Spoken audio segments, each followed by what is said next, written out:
এটা হচ্ছে জুলুম। যে জিনিসটাকে যতটুকু দেওয়া প্রয়োজন সে জিনিস তাকে যদি ততটুকু না দেওয়া হয় সেটাই হচ্ছে জুলুম। এই জুলুমকে ইসলাম শরিয়ায় 3 ভাগে ভাগ করা হয়েছে। মানুষ জুলুম করে 3 ভাবে। 1 নাম্বার হচ্ছে বান্দা সরাসরি আল্লাহ তাআলার সাথে জুলুম করে। 2 নম্বর জুলুম হচ্ছে বান্দা নিজের সাথে জুলুম করে, সে নিজের সাথে জুলুম করে বসে। 3 নম্বর জুলুম হচ্ছে মানুষ অন্যান্য মানুষের সাথে, আল্লাহ তাআলার সৃষ্টির সাথে জুলুম করে, অবিচার করে, অত্যাচার। আজকে আমরা আলোচনা করব আল্লাহ তাআলার সৃষ্টির উপর মানুষের দ্বারা জুলুম। প্রথম 2 প্রকারের সংক্ষিপ্ত কিছু পরিচয় দিচ্ছি। লুকমান হাকিম তার সন্তানকে জুলুম সম্পর্কে নসিহত করেছিলেন। এই নসিহতটা আল্লাহ তাআলার কাছে এত পছন্দনীয় হয়েছে। আল্লাহ তাআলা পবিত্র কোরআনুল কারীমে বর্ণনা দিতে গিয়ে বলে, ইয়া বুনাইয়া লা তুশরিক বিল্লাহ, হে আমার প্রিয় সন্তান, লা তুশরিক বিল্লাহ, আল্লাহ তাআলার সাথে শিরক করো না। ইন্নাশ শিরকা লাযুলমুন আযীম, নিশ্চয় শিরক হচ্ছে সবচেয়ে বড় জুলুম। জুলুম 3 প্রকারের। প্রথম প্রকার হচ্ছে আল্লাহ তাআলার সাথে জুলুম করা। এটা হচ্ছে সবচেয়ে বড় জুলুম। এই জুলুমটাই সমাজে সবচেয়ে বেশি হয়। আল্লাহ তাআলার সাথে জুলুম করার অর্থ হচ্ছে আয়াতটা আমরা পেলাম, লা তুশরিক বিল্লাহ, আল্লাহ তাআলার সাথে কাউকে শরীক না করা। আল্লাহ তাআলা বলতেন, লা তুশরিক বিল্লাহ, আমার সাথে কাউকে শরীক করো না। ইন্নাশ শিরকা লাযুলমুন আযীম, নিশ্চয় শিরক হচ্ছে সবচেয়ে বড় জুলুম। কাল কিয়ামতের ময়দানে আল্লাহ পাক রব্বুল আলামিন সমস্ত গুনাহ বান্দার চাইলে মাফ করে দেবেন, কিন্তু শিরকের গুনাহ আল্লাহ তাআলা মাফ করবেন না। এটা হচ্ছে সবচেয়ে বড় জুলুম, যে আল্লাহ পাক আপনাকে আমাকে সৃষ্টি করলেন, সেই আল্লাহ তাআলার সাথে আমরা উচিলা সাব্যস্ত করে ফেলি। এই কাজ যারা করে তারা হচ্ছে সবচেয়ে বড় জালিম। প্রথম প্রকারের জুলুম হচ্ছে সরাসরি আল্লাহ তাআলার সাথে শিরক করা, অংশীদার সাব্যস্ত করা। আল্লাহ এক, একক, তার কোন শরীক নাই। এ কথার উপর যদি কারো সন্দেহ থাকে, সংশয় থাকে, তাহলে তার ভিতরে ঈমান থাকে। 2 নম্বর জুলুম হচ্ছে মানুষ নিজের উপর জুলুম করে। তার একটা উদাহরণ নেই। আল্লাহ পাক রব্বুল আলামিন বান্দার উপর নামাজ ফরজ করেছেন, যাকাত ফরজ করেছেন, রমাদানুল মুবারক 1 মাসের রোজা ফরজ করেছেন, হজ ফরজ করেছেন। এগুলা বান্দার কল্যাণের জন্যই ফরজ করেছেন। নামাজ পড়লে আল্লাহ তাআলার লস নয়, লাভ নয়, বরং বান্দা যদি নামাজ পড়ে বান্দার লাভ, বান্দা যদি নামাজ না পড়ে বান্দার লস। আপনি মুসদ্দরার ফলন করে যদি আল্লাহ তাআলার দরবারে সিজদা না হবেন, আল্লাহ তাআলার কোনো দায় আসে না। আপনি যদি সারাটা জিন্দেগিতেও একবার মসজিদে এসে সিজদা না দেন, আল্লাহ তাআলার কোনো দায় আসে না, আল্লাহ তাআলার কোনো কিছু কমবেও না। কিন্তু আপনি যদি মসজিদে এসে সিজদা দেন, তাহলে আপনার এই কল্যাণ, এই নামাজের কারণে তার কিয়ামতের ময়দানে আপনার মুক্তি মিলবে। এজন্য এগুলো হচ্ছে নিজের উপর নিজে জুলুম করা। আল্লাহ তাআলা মানুষ বলছেন, বান্দারে ওমা খালাকতুল জিন্না ওয়াল ইনসা ইল্লা লিয়াবুদুন, জিন এবং মানব জাতিকে সৃষ্টি করেছি আমার গোলামি করার জন্য, আমার ইবাদত করার। সুতরাং নামাজ পড়লে নিজের লস নাই, নিজের ফায়দা। এই নামাজ পড়ার কারণে জাহান্নামের আগুন থেকে তুমি বাঁচতে পারবা। নামাজ যদি না পড়ো, আল্লাহ তাআলার কোনো লস নয়, বরং তোমারই লস, তুমি জাহান্নামের আগুনে পড়বা। এগুলো হচ্ছে নিজের উপর নিজে জুলুম করা। 3 নম্বর প্রকারের জুলুম হচ্ছে মানুষ আল্লাহ তাআলার সৃষ্টির উপর জুলুম করে। মানুষ অন্যের অধিকার হরণ করে, মানুষ অন্যের অধিকার নষ্ট করে, হক আদায় করে না। মানুষের হক নষ্ট করলে কাল কিয়ামতের ময়দানে আল্লাহ পাক রব্বুল আলামিন আপনাকে ক্ষমা করবেন না। আল্লাহ তাআলা সমস্ত গুনাহ আপনার মাফ করে দিতে পারেন, কিন্তু যেসব বিষয় বান্দার হকের সাথে সম্পৃক্ত সেসব বিষয় যদি বান্দা মাফ না করে তাহলে আপনি কাল কিয়ামতের ময়দানে মাফ পাবেন না। হক দুই প্রকার, হকুল্লাহ, হকুল ইবাদ। আল্লাহ তাআলার হক, আল্লাহ তাআলার হক ওনার সাথে শরীক করা যাবে না। নামাজ পড়তে হবে, রোজা রাখতে হবে, পর্দার বিধান মানতে হবে, আহকাম বিধিনিষেধগুলো মেনে আল্লাহ তাআলার হক আদায় করতে হবে। আর 2 নম্বর হক হচ্ছে বান্দার হক। আপনি আপনার ভাইয়ের সাথে জুলুম করেছেন, অবিচার করেছেন, অন্যায় করেছেন, আপনার বাবাকে কষ্ট দিয়েছে, আপনার প্রতিবেশীকে কষ্ট দিয়েছে, শাসন জনগণকে কষ্ট দিয়েছে, শিল্পশালী ব্যক্তিবর্গরা অধীনস্থ কর্মচারীদেরকে কষ্ট দিয়েছে, তাদের অধিকার হরণ করেছে। এগুলো হচ্ছে মানুষের হক। আল্লাহ তাআলা বলেন, আল্লাহ তাআলা চাইলে আল্লাহ তাআলার হক যদি নাও পালন করো, হয়তো রহমত করে করুণা করে তোমাকে মাফ করে দেবেন, কিন্তু বান্দার কাছে যদি কোনো বান্দার হক নষ্ট করে থাকে, ওই বান্দা যতক্ষণ না পর্যন্ত মাফ করছে ততক্ষণ পর্যন্ত মাফ পাবে না। আল্লাহ রাসূল সাল্লাল্লাহু আলাইহি ওয়াসাল্লামের হাদিস, নবীজি বলেন, সাহাবায়ে কেরাম বলো তো দেখি, আমার উম্মতের মধ্যে সবচেয়ে দরিদ্র গরিব ব্যক্তিকে? সাহাবীরা বললেন, ইয়া রাসূলুল্লাহ, ইয়া হাবিবাল্লাহ, যার কাছে দিরহাম নাই, টাকা নাই, ধন সম্পদ নাই, সেই তো গরিব।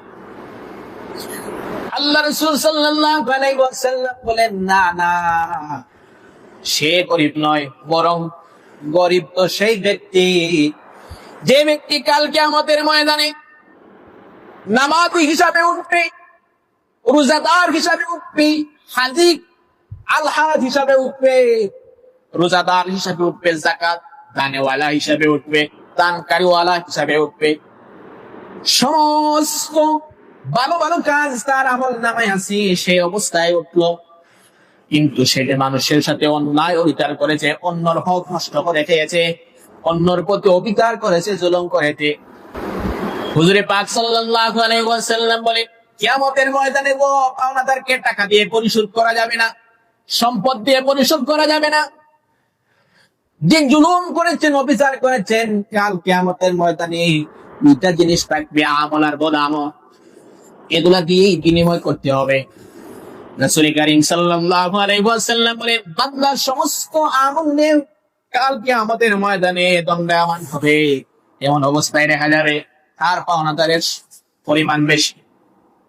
অন্যায় অবিচার করেছে দুনিয়ায় থাকতে, ওই অবিচারকারী তাদেরকে অবিচার করা হয়েছিল, তারা আল্লাহর দরবারে কাঠগড়ায় আসামি করেছে। আল্লাহ তাআলা ফেরেশতাদের মাধ্যমে জানিয়ে দেবেন, এখন তো কোনো দিনার নাই, টাকা পয়সা নাই, সুতরাং তোমার আমল থেকে ওই ব্যক্তিদেরকে আমল নাও। ওই ব্যক্তি তাদের উপর, যাদের অধীনস্থের উপর অবিচার করেছিল, অত্যাচার করেছিল, তাদেরকে আমল দিতে থাকবে, দিতে দিতে দিতে দিতে এক সময় তারা আমল ফুরিয়ে যাবে। ফেরেশতারা বলবে, ওগো আল্লাহ, ওই ব্যক্তির আমল নামা তো শেষ, এখন কই থেকে দেব? আল্লাহ তাআলা ফেরেশতাকে জানিয়ে দে, যদি ওই ব্যক্তির আমল নামা শেষ হয়ে যায়, যারা তার কাছে পাওনা তাদের বোধ আমল গুলো তার আমল নামায় দিয়ে দাও। এরকম অন্যর বোধ আমল আনতে আনতে ওই ব্যক্তি এক সময় জাহান্নামী হয়ে যাবে। বলেন নাউযুবিল্লাহ। এই জন্য বান্দার কাছে বান্দার কোন অবিচার থাকলে, অত্যাচার থাকলে, জুলুম করে থাকলে, দুনিয়ায় থাকতেই তার কাছে মাফ চেয়ে নিতে হবে। সম্মানিত হাজিরিন, মানুষের উপর জুলুম করার, অবিচার করার, অত্যাচার করার অন্যতম একটা মাধ্যম হয়ে দাঁড়িয়েছে মানুষকে অন্যায়ভাবে হত্যা করা।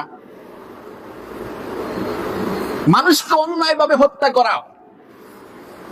আল্লাহ রাসূল সাল্লাল্লাহু আলাইহি ওয়াসাল্লামের হাদিস, নবীজি বলেন, কিয়ামত ততক্ষণ পর্যন্ত হবে না যতক্ষণ না পর্যন্ত হত্যা সংঘটিত না হবে।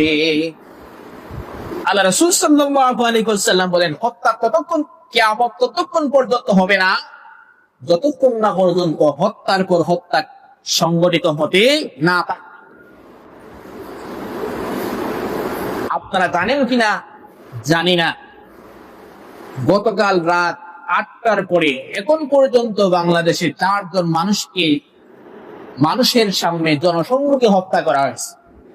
একটা রাজনৈতিক দল চাঁদাবাজি করতে গেছে, এই চাঁদাবাজি করার বিরুদ্ধে সাংবাদিক রিপোর্ট লেখছে। এই রিপোর্ট কেন লেখলো? এজন্য তাকে দিবালুকে হত্যা করা হচ্ছে। চাঁদাবাজি করবা, মানুষের উপর অন্যায় অবিচার জুলুম করবা, সেটা বিরুদ্ধে লেখাও যাবে না, লেখলে হত্যা করে দেয়া হবে। কি দেশ আমরা পাইছি! চাঁদা না দিলেও জীবন শেষ, চাঁদা কেন তুলতে গেল এর বিরুদ্ধে লেখালেখি করলে তারও জীবন শেষ। কয়েকদিন আগে টাকা এক ব্যবসায়ীকে চাঁদার জন্য জোরপূর্বক চাঁদা আদায় করবেই, এরকম একটা উদ্ভব ঘটনা ঘটে। ওই ব্যবসায়ীকে এক সময় মেরেই ফেলছে। এই মৃত লাশের উপর বড় বড় পাথর দিয়ে নরপিশাচ কুলাঙ্গারেরা এই মৃত ব্যক্তির উপর বড় বড় পাথর চাপা দিয়েও কষ্ট দিয়েছে। আপনার আমার সিলেটে আলী আমজাদের গড়ির সামনে গতকাল রাত 11:30টার দিকে এক যুবক অপর যুবককে হত্যা করে চুরি নিয়ে হেঁটে হেঁটে যাচ্ছে, জনগণ তাকে বাধাও দেয় না, এই অন্যায়ের মোকাবেলাও টুকু করে না। লাইভে দেখলাম একজন ভাইকে জিজ্ঞেস করছে কে হত্যা করেছে জানেন কি?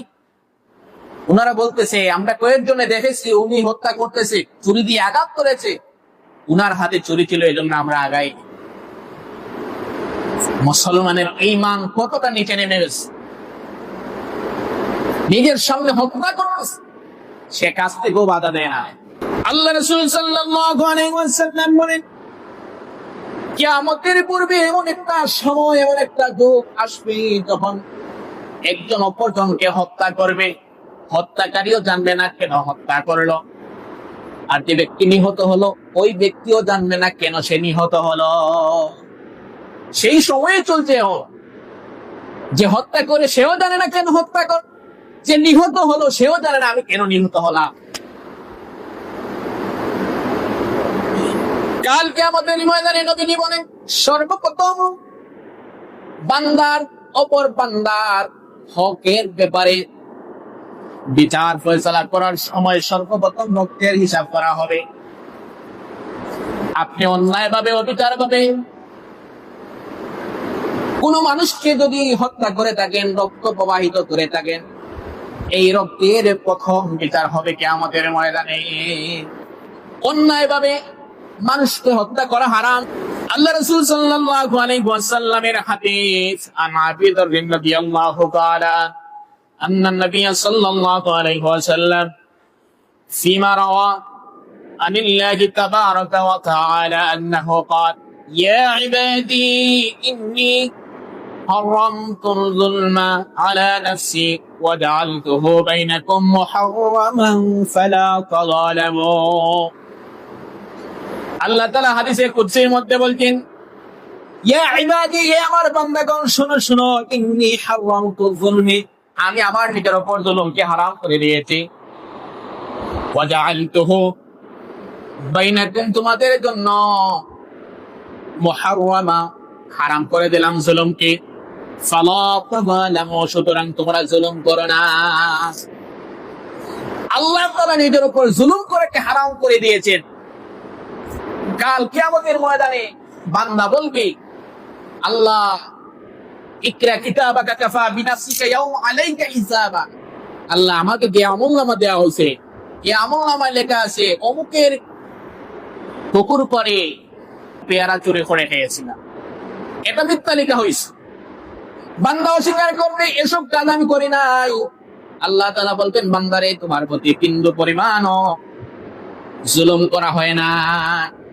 فمن يعمل مثقال ذرة خيرا يره ومن يعمل مثقال ذرة شرا يره বিন্দু পরিমাণ যারা পরিমাণ ভালো কাজ করলেও সেটা আল্লাহ তাআলা আমলনামায় আনবেন। বিন্দু পরিমাণ যারা পরিমাণ খারাপ কাজ করলেও সেটা আল্লাহ তাআলা আমলনামায় আনবেন। এজন্য আল্লাহ তাআলা বলেন, হে আমার বান্দারা, আমি আমার নিজের উপর জুলুম করাকে হারাম করে দিয়েছি, তোমাদের উপর বিন্দু মাত্র জুলুম করা হবে না। সুতরাং তোমাদের জন্য জুলুম করাকে হারাম করে দিলাম। ফালা তাযালিমু, সুতরাং তোমরা জুলুম করো না। এই যে মানুষ অন্যায় ভাবে হত্যা করে, হেয় করে, প্রতিপন্ন করে, অপদস্থ করে, এই অপদস্থকে আল্লাহ পাক রব্বুল আলামিন হারাম করে দিয়েছে। এই মানুষকে অন্যায় ভাবে অত্যাচার করে, হত্যা করে, জুলুম করে, চাঁদাবাজি করে, টেন্ডারবাজি করে শাসক গোষ্ঠীরা মনে করতে ছাড় পেয়ে যাবে। আল্লাহ তাআলা বলতেন জালিমদেরকে আল্লাহ তাআলা ছাড় দেন না। আল্লাহর নবী মুহাম্মদ রাসূলুল্লাহ সাল্লাল্লাহু আলাইহি ওয়াসাল্লাম বলেন, নিশ্চয় আল্লাহ তাআলা জালিমকে অবকাশ দেন, সুযোগ দেন, এরপর তিনি যখন পাকড়াও করেন তখন তাকে ছাড়েন না, ছেড়ে দেন কিন্তু ছাড় দেন না। সুম্মা করা, অতঃপর তিলাওয়াত করলেন, ওয়া কাযালিকা আখাযু রাব্বিকা ইযা আখাযাল কুরা ওয়া হিয়া যালিমা ইন্না আখাযাহু আলীমুন শাদীদ। আল্লাহ তাআলা বলেন, এভাবেই তোমার প্রতিপালক পাকড়াও করেন যখন কোন জালেম অধিবাসীকে তিনি পাকড়াও করেন, নিশ্চয়ই তার পাকড়াও অত্যন্ত কঠিন এবং কঠোর ভয়াবহ। আমাদের জালেম শাসক গোষ্ঠী, বিগত জালেম, ওনারা তো বলেছিলেন ক্ষমতার কেউ নিতে পারবে না, কিন্তু আল্লাহ পাক রব্বুল আলামিন বড় বড় রাজনৈতিক দলের বিভিন্ন নানা কর্মসূচি বিভিন্ন সময় হয়েছে, কিন্তু আল্লাহ পাক রব্বুল আলামিন এই ছোট তরুণ বাচ্চাদের মাধ্যমেও এই জালেমদেরকে হটিয়েছে। এজন্য কার মাধ্যমে আল্লাহ পাক রব্বুল আলামিন কাকে পতন করাবেন কেউ জানে না। মুসলমানরা ইতিহাস ভুলে যায়। গত আগস্টে এই জালেমের পতন ঘটলো। এক বছর যেতে না যেতেই অন্যান্য জাতি গোষ্ঠী বলেন, রাজনৈতিক দল বলেন, ওনারাও যে পরিমাণে জুলুম এবং নির্যাতনের ট্রেইলার দেখাচ্ছে, দেখে মনে হচ্ছে আগের জালেমদেরকেও ছাড়িয়ে যাবে। মনে রাখা দরকার, জালেমদেরকে আল্লাহ তাআলা সুযোগ দেন, অবকাশ দেন, কিন্তু ছাড় দেন না। এই পৃথিবীতে নমরুদ, ফেরাউন, বড় বড় জালেম যারা ছিল সবাইকে আল্লাহ পাক রব্বুল আলামিন ধ্বংস করে দিয়েছে। সুতরাং যারাই জালেমের ভূমিকায় আসবে তাদেরকে আল্লাহ পাক রব্বুল আলামিন কারো মাধ্যমে নাস্তানাবুদ করে ছাড়বেন ইনশাআল্লাহ। জুলুমের বিরুদ্ধে কথা বলা ঈমান দায়িত্ব। সুতরাং বর্তমান প্রেক্ষাপটে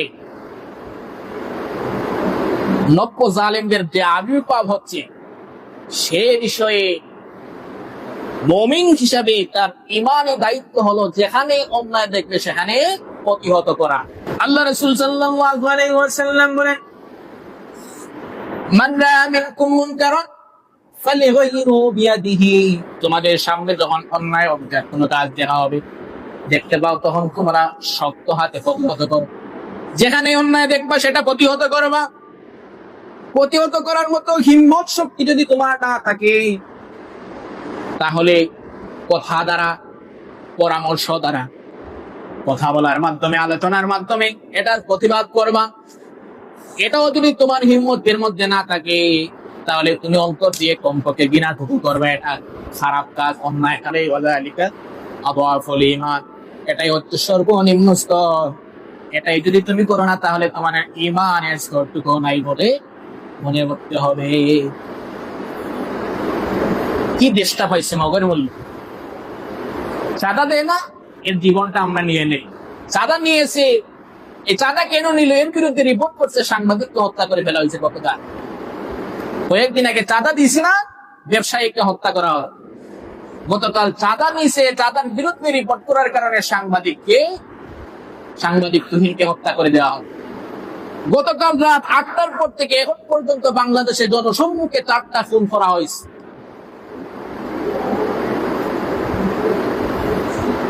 এমন দেশে বসবাস করছে মানুষের নিরাপত্তাটুকু নাই, কথা বলার স্বাধীনতা নাই, স্বাভাবিক জীবনযাপনের স্বাধীনতা নাই।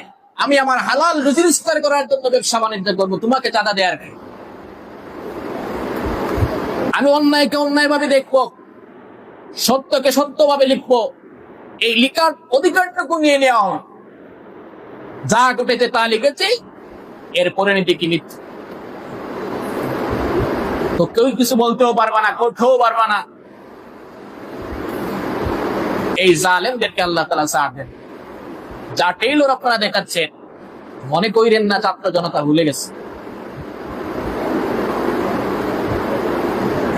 জুলুম প্রতিনিধিত্ব করবেন ছাত্ররা, আবার লাঠি পিটা করে দেশ থেকে তাড়িয়ে দেন। সম্মানিত হাজিরিন, আল্লাহ রাসূল সাল্লাল্লাহু আলাইহি ওয়াসাল্লাম বলছেন, জালেম এবং জুলুম, জালেম এবং অত্যাচারী দুজনকে তোমরা সাহায্য করো। সাহাবায়ে কেরামরা জিজ্ঞেস করলেন, ইয়া রাসূলুল্লাহ, ইয়া হাবিবাল্লাহ, মাজলুমকে, অত্যাচারিতকে, তাকে তো আমরা সাহায্য করবো বুঝলাম, কিন্তু জালেম কিভাবে সহযোগিতা করবো? আল্লাহ রাসূল সাল্লাল্লাহু আলাইহি ওয়াসাল্লাম বলেন যে জালেম, সেই জালিমি কার্যকলাপ থেকে তাকে বিরত রাখার চেষ্টা করে। আমরা তো বিরত থাকার চেষ্টা করি না, বরং আমরা জালিমের সহযোগী হয়ে যাই। এই নেতার সাথে যদি না থাকি তাহলে আমার পরিবার চলবে না, সমাজে একটা স্ট্যাটাসে আমি চলাফেরা করতে পারবো না। সুতরাং নেতা যাই বলুক সেটাই আমাকে করতে হবে। এরকম মন মেজাজ নেই আমরা জালেমের সহযোগী হব।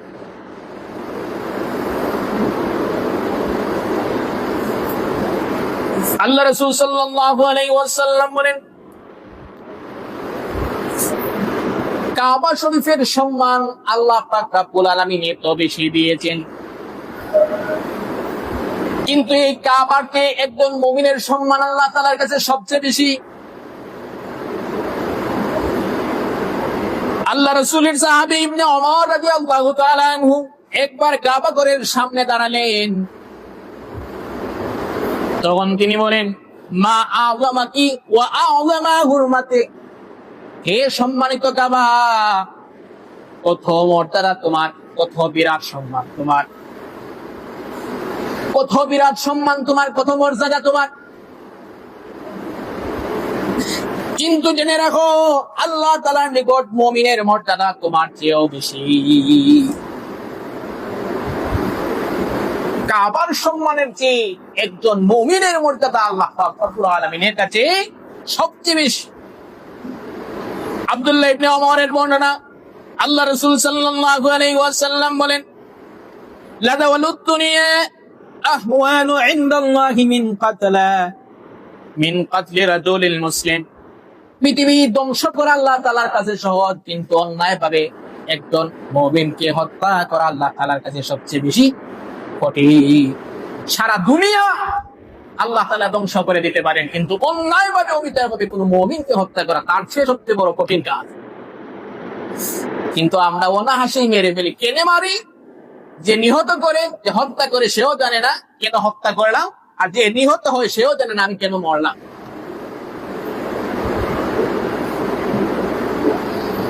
সূরা মায়েদায় আল্লাহ পাক রব্বুল আলামিন বলেন, মান قتل نفسا بغير نفس أو فساد في الأرض فكأنما قتل الناس جميعا ومن أحياها فكأنما أحيا الناس جميعا। যে পৃথিবীর সকল মানুষের মধ্যকার একজন মানুষকে হত্যা করা থেকে বিরত রাখলো, সেজন্য পৃথিবীর সকল মানুষকে হত্যা করা থেকে বিরত রাখলো। সম্মানিত হাজিরিন, একজন মুমিনকে হত্যার কারণে পুরো পৃথিবীবাসীকে আল্লাহ পাক রব্বুল আলামিন জাহান্নামে দিতেও রাজি। আল্লাহ রাসূলের সাহাবী আবু সাঈদ খুদরি রাদিয়াল্লাহু তাআলা আনহু বলেন, আকাশ ও পৃথিবীর সকল বাসিন্দা যদি একজন মুমিনকে হত্যা করে, একজন মুমিনকে হত্যা করার কাজে সম্পৃক্ত থাকে, আল্লাহ পাক রব্বুল আলামিন এই একজন মুমিনের জন্য সমস্ত কুল কায়নাতের সবাইকে জাহান্নামে দিতে রাজি। এত সম্মান আল্লাহ তাআলার কাছে, কিন্তু মানুষের কাছে কোনো সম্মানের পাত্রই না। কাবা থেকেও দামি, সমস্ত কুল কায়নাত সবাইকে জাহান্নামে দিতে রাজি, তবু মুমিন বান্দাকে জাহান্নামে দিতে রাজি না। এতটা সম্মান আল্লাহ তাআলার কাছে মুমিনের। আল্লাহ তাআলা দুনিয়াটা ধ্বংস করে দিতে পারে, তারপরে অন্যায়ভাবে একজন মুমিনকে হত্যা করা পারেন না। এতটা মর্যাদাপূর্ণ একজন মুমিনের জীবনের দাম, কিন্তু আজ মানুষের কাছে মানুষের কোনো দাম নাই। মোহতারাম হাজিরিন, সময় স্বল্প। কাল কিয়ামতের ময়দানে আল্লাহ তাআলার হকের দিক থেকে সর্বপ্রথম হিসাব নেওয়া হবে নামাজ। এটা হচ্ছে আল্লাহ তাআলার হক, সর্বপ্রথম হিসাব নেওয়া হবে নামাজ।